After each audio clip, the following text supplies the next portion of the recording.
निश्चित रूप से उसी के लिए तो आज हम लोग यहाँ बैठे हैं, उस महंगाई को लेकर बैठे हैं। किसानों को जो कॉरपोरेट हाउसेस को बेचने का जो काम कर रहे हैं, खेती को भी कृषि को भी, उसके विरोध में हम लोग यहाँ बैठे हैं, ताकि किसानों की ये जो कमर तोड़ने वाली बात। आप आलू खरीदिए 100 ग्राम, क्या कीमत रहती है जब आलू का उत्पादन होता है तो 1 रुपये 1.5 रुपये किलो, और वही कंपनियां बनाकर चिप्स बेचती हैं तो 20 रुपये का चिप्स बिकता है महाराज।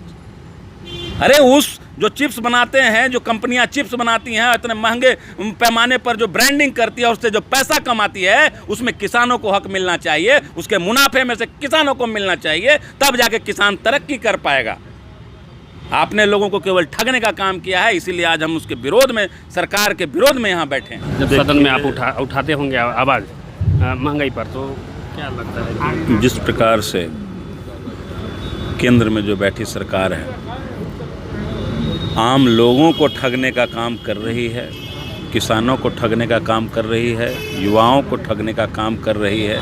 ये वही सरकार है जो 2014 में ये वादा करके आई थी कि 2 करोड़ नौकरियां प्रति वर्ष हम बेरोजगारों को उपलब्ध कराएंगे, 15 लाख की व्यवस्था कराएंगे, खाते में देंगे हर एक हिंदुस्तानी को, काला धन वापस ले आएंगे और महंगाई पर लगाम लगाएंगे।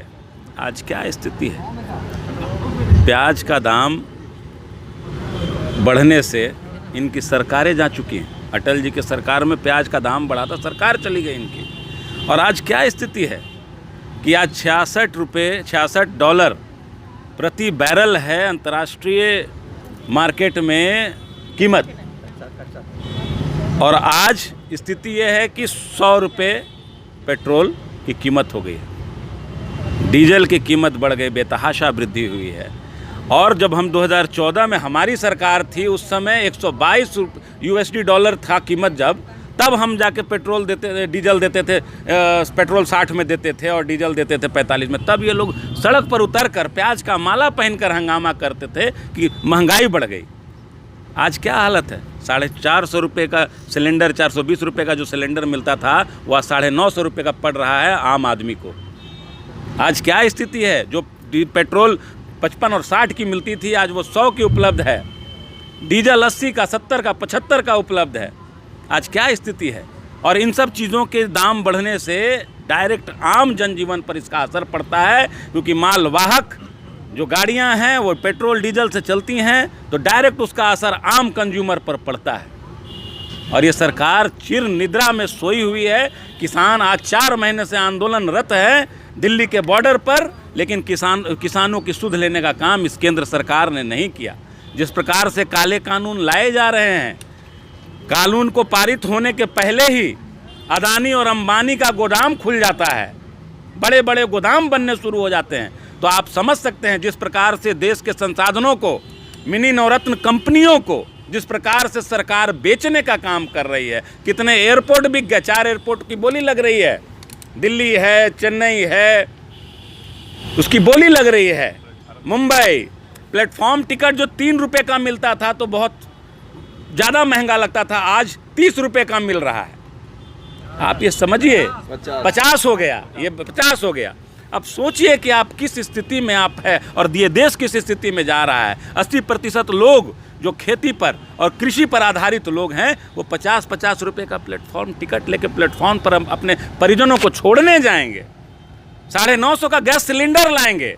सबको आपने उज्ज्वला योजना के तहत उपलब्ध करा दिया, लेकिन वो गरीब 950 रुपये का सिलेंडर खरीदने का उसके पास पैसा कहाँ से आएगा? 6000 रुपये डाल के किसानों पर आप इतना इतरा रहे हैं उनके खातों में डाल के। 6000 में होता क्या है साहब? 500 रुपये प्रति महीना। 500 रुपये में 5 वक्त का खाना ना हो पाए एक परिवार का, आप 6000 देकर अपना पीठ थपथपा रहे हैं। ये किसानों को ठगने का काम किया, आम लोगों को छलने का काम किया इस सरकार ने। इसीलिए आज हम किसानों के समर्थन में यहाँ पर धरना में बैठे हैं। धन्यवाद। हम कुछ महिला भी हैं, हम इनसे जानना चाहेंगे। मैडम आप बताइए कि गैस के दाम बढ़ जाने गैस के दाम बढ़ जाने से महिलाओं का जो आर्थिक स्थिति है आज हर चीज़ पर का बोझ पड़ रहा है। क्या कहेंगे? महिलाओं के ऊपर तो इतना ज़्यादा देश भर में अत्याचार है जिसका कि कोई कल्पना नहीं कर सकता है। अभी अगर परसों की बात करें तो परसों विधानसभा के अंदर जिस तरह से सदन में महिलाओं का साड़ी खींचा गया, महिलाओं के ऊपर महिलाओं को पुलिस फोर्स ने पुरुषों ने पकड़ के घसीट के बाहर निकाला, ये है सुशासन बाबू के सरकार में महिलाओं को ये सुरक्षा मिल रही है जिस सुरक्षा की नीतीश सरकार दम भरते रहते हैं। ये महिलाओं की हाल है। और गैस और रसोई की तो आप बात ही छोड़ दीजिए कि उनकी क्या तुलना हो रही है। वो गैस के चूल्हे उनको दिया तो ज़रूर गया है पर उसमें वो लकड़ी के कोयला और लकड़ी ही जला के ईंधन वो खाना बना रही हैं उस चूल्हे में, क्योंकि उनको 1000 रुपये गैस भराने के लिए पैसे नहीं हैं। और दूसरी बात ये है कि महिलाओं को ये वही चीज़ हो गया कि किसी के हाथ में झुनझुना थमा देना। महिलाओं को 50% का जो सुरक्षा दिया गया है वो पंचायत चुनाव में सुरक्षा दिया गया है। बाकी महिलाओं को अगर आप मजबूत करना चाहते हैं आप उनको विधानसभा में 50% का रिजर्वेशन दीजिए, उनको लोकसभा में 50% का रिजर्वेशन दीजिए, जिसके वजह से कि वो सदन में अपनी आवाज़ को उठा सके, वो मजबूत हो सके। पंचायत में वो क्या कर पाएंगे? आपसे हम जानना चाहेंगे कि बेटी पढ़ाओ बेटी बचाओ का जो बीजेपी ने दिया है वो क्या सही हो रहा है? बेटी पढ़ाओ और बेटी बचाओ का जो मोदी जी का नारा है वो बिल्कुल ही गलत है। आज दिल्ली में राजधानी में मोदी जी रहते हैं और राजधानी का स्थिति देखिए कि कितनी बलात्कार, कितना अपहरण हो रहा है और हम सब चुपचाप देख रहे हैं। यूपी का हाल देखिए, यूपी में लड़की को बलात्कार करके और उसको जला दिया जाता है, उसका परिजनों से नहीं मिलने दिया जाता है। ये मोदी जी का राज है। मोदी जी तो देश को बेच देंगे। उन्होंने लाल किला को बंधक रख दिया, एयरपोर्ट को बंधक रखने वाले हैं, तो उनसे क्या उम्मीद किया जा सकता है? अगर 5 साल में मोदी जी, मुझे लगता है विश्वास है कि वो देश को गिरवी रख देंगे। आज देश का इकोनॉमिक व्यवस्था बहुत कमज़ोर हो गया है। पूर्व विधान पार्षद बिहार प्रदेश कांग्रेस कमेटी से आज इस धरना के पर्यवेक्षक के रूप में उपस्थित हैं औरंगाबाद। महंगाई के विरोध में दिया जा रहा है, लगातार महंगाई बढ़ रहा है, फिर भी सरकार नहीं सुन रही, आंदोलन पे आंदोलन हो रहा है। क्या हम लोग कांग्रेस पार्टी इस भारत सरकार के हर एक ऐसे मामलों को उठाने के लिए तत्पर है और उठाती पूर्व में भी रही है। भले हम लोगों को जो सपोर्ट जनता से मिलना चाहिए था नहीं मिलता है, लेकिन हम लोग हमेशा तत्पर हैं और संघर्षशील हैं। किसानों का मुद्दा लेके आज हम लोग आगे आए हैं। हम लोग महंगाई के इश्यू पर भी आगे आएंगे। आज हम लोग का किसानों का 125 दिन से दिल्ली में पूरे दिल्ली जाम है। धरना में लोग बैठे हुए हैं, पूरा जाड़ा निकल गया। अब गर्मी में बैठे हुए हैं लोग किसान भाई और उनका कोई सुनवाई नहीं हो रहा है, जबकि उनकी मांग पूर्णतः जायज़ है। आप अच्छी तरह जानते हैं कि इस कानून के लागू हो जाने के बाद क्या होगा स्थिति। जो आज चावल, जो आज गेहूं किसानों को मिल रहा है उसके आधा के भी आधा नहीं मिलेगा।